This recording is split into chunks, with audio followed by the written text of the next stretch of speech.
Le chef de l'État français Emmanuel Macron est arrivé à Berlin pour un sommet consacré à l'invasion russe en Ukraine. Objectif, renforcer le soutien à Kiev.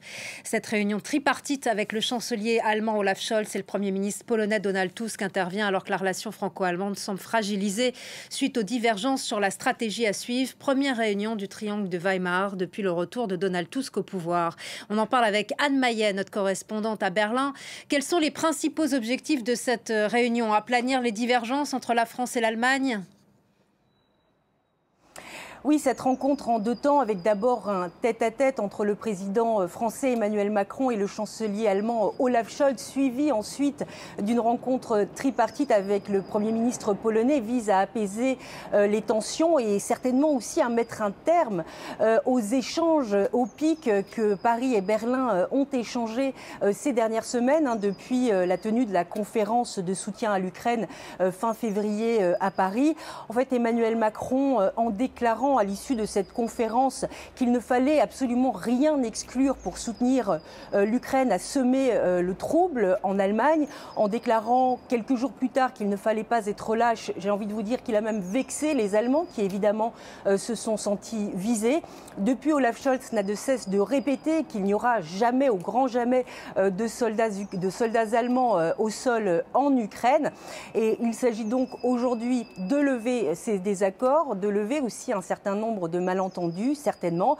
Et puis il s'agit aussi, bien sûr, avec Donald Tusk, de préparer le prochain sommet européen qui risque d'être tendu, là aussi, puisqu'on y évoquera notamment un grand emprunt commun pour soutenir l'Ukraine militairement. C'est une proposition estonienne qui est actuellement soutenue par la France, mais bloquée par Berlin.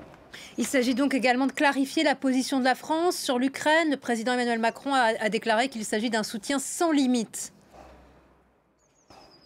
Oui, mais j'ai envie de vous dire qu'ici, en Allemagne, cette communication et cette stratégie d'Emmanuel Macron est très difficile à comprendre. Il faut dire que l'Allemagne et la France n'ont pas du tout les mêmes cultures militaires et stratégiques. On a d'un côté un président français qui est chef des armées et donc chef de guerre. De l'autre, l'Allemagne qui a, elle, une armée parlementaire avec un chancelier qui est issu du Parti social-démocrate, un parti qui pendant des décennies s'est inscrit dans une tradition pacifiste.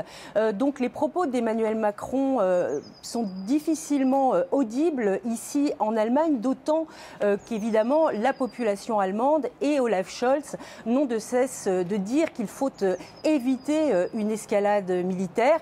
Alors il faut dire aussi qu'évidemment, à quelques mois des élections européennes, il y a aussi des enjeux électoraux nationaux dans tout ça.